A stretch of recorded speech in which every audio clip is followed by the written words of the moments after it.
أعوذ بالله من الشيطان الرجيم بسم الله الرحمن الرحيم وإذ ابتلى إبراهيم ربه بكلمات فأتمهن قال إني جاعلك للناس إماما صدق الله العظيم۔ حضرت ابراہیم علیہ السلام کا دور ہے اور فرشتوں نے اللہ تبارک و تعالیٰ سے عرض کی کہ یا اللہ، تو نے حضرت ابراہیم علیہ السلام کو اپنا دوست بنا لیا ہے، اپنا خلیل بنا لیا ہے اور لوگوں کا امام ڈکلیئر کر دیا ہے کہ پورے عالم اقوام کا ان کو امام بنا دیا ہے۔ کیا وجہ ہے اس میں؟ تو اللہ تبارک و تعالیٰ نے جواب دیا کہ اے فرشتوں، کہ میں نے اپنے حضرت ابراہیم علیہ السلام کو اپنا دوست یعنی اپنا خلیل اس لیے بنا لیا ہے کہ اگر تم اپنا نمائندہ چن لو، ایک آدمی یعنی ایک فرشتہ ان میں سے چن لو اور حضرت ابراہیم علیہ السلام کے پاس بھیج دو اور اس کو پرکھ لو، اس کو آزما لو کہ میں نے اس کو کیوں اپنا دوست بنایا ہے۔ حضرت ابراہیم کا لقب ہے نا، حضرت ابراہیم خلیل اللہ، خلیل دوست کو کہتے ہیں، اور خلیل اللہ اللہ کا دوست۔ اللہ تعالیٰ نے فرمایا ہے فرشتوں، اپنا ایک نمائندہ یعنی ایک فرشتہ چن لو اور حضرت ابراہیم علیہ السلام کے پاس بھیج دو اور اس کو پرکھ لو، جا کے آزما لو، مطلب میں نے اس کو دوست کیوں بنایا ہے۔ تو فرشتوں نے ایک اپنا نمائندہ چن لیا اور حضرت ابراہیم علیہ السلام کے پاس بھیجا۔ وہ زمین پر اترا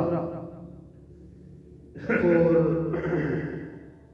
لیبیا کا ایک شہر ہے حلب، یہ حلیب سے نکلا ہے، جہاں پر حضرت ابراہیم علیہ السلام اپنی بکریوں کا دودھ دو کر لوگوں کو پلاتے تھے۔ تو دودھ کا نام حلیب ہے، حلیب، اور اسی حلیب کے نام سے اس شہر کا نام حلب پڑ گیا، جس کی وجہ سے اس شہر کو حلب کہتے ہیں۔ اس وادی پر اور صحرا پر فرشتہ اتر کے اللہ تبارک و تعالیٰ کا بہت خوبصورت انداز کے ساتھ، بہت ہی سوز و گداز کے ساتھ اور نرم لہجے کے ساتھ اللہ تبارک و تعالیٰ کا نام بلند کیا، اللہ اکبر، اس طرح بولا۔ اور اس وقت کعبۃ اللہ تعمیر ہو چکا تھا یا ہو رہا تھا، تو حضرت ابراہیم علیہ السلام خانہ کعبہ سے باہر نکلے اور پوچھا کہ میرے محبوب حقیقی کا نام کس نے دیا ہے۔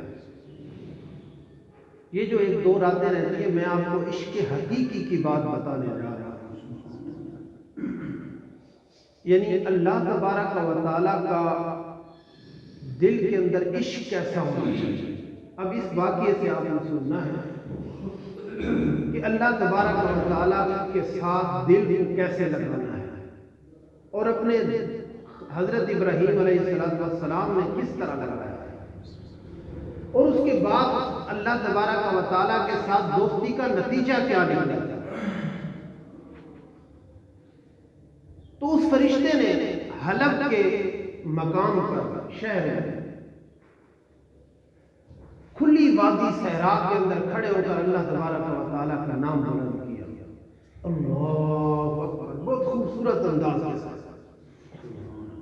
حضرت ابراہیم علیہ السلام کعبۃ اللہ سے باہر نکلے اور فرمایا کہ میرے محبوب حقیقی کا یعنی اللہ تبارک و تعالیٰ کا نام کس نے بلند کیا؟ اس فرشتے نے کہا میں نے کیا ہے۔ اچھا، فرمایا تو نے نام اللہ تبارک و تعالیٰ کا بلند کیا؟ فرمایا جی میں نے بلند کیا۔ فرمایا ایک مرتبہ اور پھر سنا۔ فرشتہ عرض کرنے لگا پہلے تو میں نے سنایا ہے اپنی مرضی سے، اب اگر میں ابھی دوبارہ سناؤں تو اس کی مجھے کیا اجرت دو گے، کیا چیز دو گے مجھے؟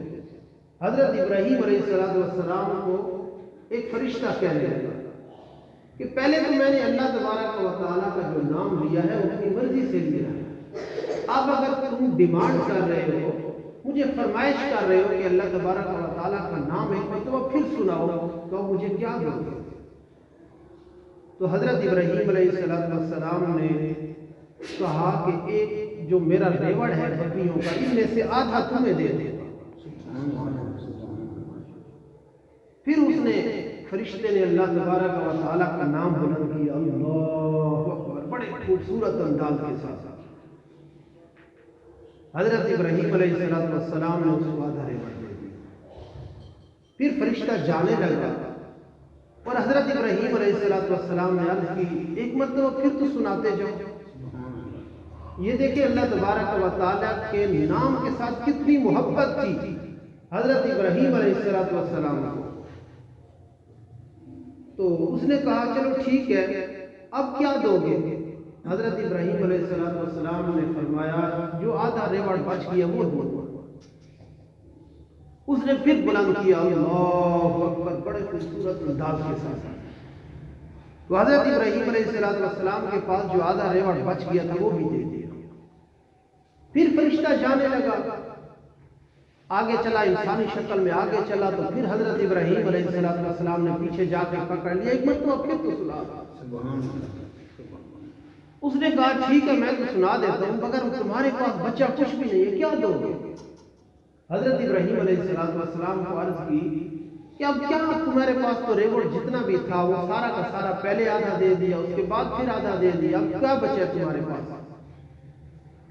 اس نے کہا میرے پاس اور تو کچھ نہیں بچا، اب مجھے خود ہی لے جاؤ، انہی بکریوں کا ریوڑ رکھ لینا، میں تمہاری بکریاں چراتا رہوں گا، بس تم کبھی کبھی مجھے اللہ تبارک و تعالیٰ کا نام اسی خوبصورت انداز کے ساتھ سمجھ۔ سبحان اللہ، یہ اللہ تبارک و تعالیٰ کے نام کے ساتھ اس کی محبت۔ حضرت ابراہیم علیہ السلام اس نے پھر بلند کیا اللہ تبارک و تعالیٰ کا نام، اللہ اکبر، کہا مجھے بس ساتھ لے جاؤ، میں بھی تمہارا، بکریاں بھی تمہاری، میں تمہاری بکریاں کو چراؤں گا، بس کبھی کبھی مجھے نام سناتا۔ فرشتہ واپس گیا اللہ تبارک و تعالیٰ کی بارگاہ کے اندر، یا اللہ جو میں نے تمہیں سوال کیا تھا نا کہ حضرت ابراہیم علیہ السلام کو دوست کس لیے بنایا ہے، تو بالکل آپ نے کوئی غلط انتخاب نہیں کیا، وہ تو تمہارے نام پہ بکریاں کیا اپنی جان بھی قربان کر دی ہے، سبحان اللہ، میں اس کو تمہارا نام سناتا گیا، اس نے بکریوں کا آدھا ریوڑ دے دیا، پھر نام سنایا، پھر تمہارا آدھی ریوڑ پھر دے دیا، تیسری مرتبہ پھر سنایا، پھر کہتا ہے مجھے بھی لے جاؤ، یہ تو تمہارا دوست بہت اچھا ہے۔ حضرت ابراہیم علیہ السلام کے بارے میں تو جو تو نے حضرت ابراہیم کو خلیل اللہ یعنی اللہ اپنا دوست بنایا ہے، انتخاب غلط نہیں کیا، بہت اچھا انتخاب کیا ہے۔ اس کے اندر نتیجہ کیا نکلتا ہے؟ نتیجہ یہ نکلتا ہے کہ جو اللہ تبارک و تعالیٰ کے ساتھ عشق حقیقی یعنی دل کی لو جو اللہ تبارک و تعالیٰ کے ساتھ لگا لیتا ہے، اللہ پھر اس کو اپنے ابراہیم خلیل کی طرف بنا دیتا ہے۔ سبحان اللہ۔ اب دوستی کا نتیجہ کیا ہے؟ دوستی کا نتیجہ یہ ہے کہ قرآن مجید کی نص قطعی ہے، آیت مبارکہ ہے، قُلْنَا يَا نَارُ كُونِي بَرْدًا وَسَلَامًا عَلَىٰ إِبْرَاهِيمَ۔ اللہ تبارک و تعالیٰ نے فرمایا کہ جس کو میں دوست بنا لیتا ہوں پھر اس کو آگ بھی کچھ نہیں کہتی۔ حضرت ابراہیم علیہ السلام نے جب آگ کے اندر چھلانگ لگائی نا تو اللہ تبارک و تعالیٰ نے آگ کو حکم دے دیا، قُلْنَا يَا نَارُ كُونِي بَرْدًا وَسَلَامًا عَلَىٰ إِبْرَاهِيمَ، اے آگ میرے ابراہیم کے لیے گرم نہ ہونا بلکہ ٹھنڈی اور سلامتی والی بن جائے۔ کیوں کہ اللہ تبارک و تعالیٰ نے اس کو اپنا دوست بنا لیا۔ اب اس کے اندر آج کا درس کے اندر اس چھوٹے سے مختصر وقت کے اندر میں درس یہی دینا چاہتا ہوں کہ اللہ تبارک و تعالیٰ کے ساتھ اگر عشق حقیقی سچی دوستی کرنا چاہو تو اللہ تبارک و تعالیٰ آج بھی تمہیں خلیل کی طرف بنا دے گا۔ اللہ تبارک و تعالیٰ پھر بات ماننے لگ جاتا ہے۔ دیکھیں نا کتنے بڑے بڑی ولی اللہ تبارک و تعالیٰ کی نام پہ اور اللہ تبارک و تعالیٰ کے دین متین پر ساری زندگی گزار دیتے ہیں، پھر اللہ تبارک و تعالیٰ ان کی بات ماننے لگ جاتا ہے۔ پیر میر علی شاہ صاحب کو دیکھیں کتنی کرامات ہیں۔ ایک کرامات ہے نا، کہتے ہیں کہ وہ کسی سے پوچھا تھا کہ تمہاری یہ بندوق کیا کرتی ہے، پھر اس نے فائر کیا اور ایک پرندہ نیچے اس کو لگا اور نیچے فرمایا تم تسبیح پڑھ رہے تھے، اس نے پوچھا کہ تمہاری تسبیح کیا کرتی ہے، اس نے تسبیح پھیری اور اس پرندے کو اسی کو پھونک ماری وہ دوبارہ زندہ ہو گیا۔ تمہاری جو بندوق ہے وہ زندہ کو مردہ کر دیتی ہے اور میری تسبیح دوبارہ مردہ کو زندہ کر دیتی ہے۔ دیکھیں جو اللہ تبارک و تعالیٰ کے نام کے ساتھ سچی محبت اور اس کے کام کے ساتھ سچی محبت کرنے لگ جاتے ہیں، پھر اللہ تبارک و تعالیٰ وہ فیض ہے۔ آج تم بھی اللہ تبارک و تعالیٰ کے ساتھ سچی دوستی کرو، اللہ تبارک تمہارے دل کو بھی پاک صاف کر کے ایسا بنا دے۔ اللہ تبارک و تعالیٰ ہم سب کو عمل کی توفیق عطا فرمائے۔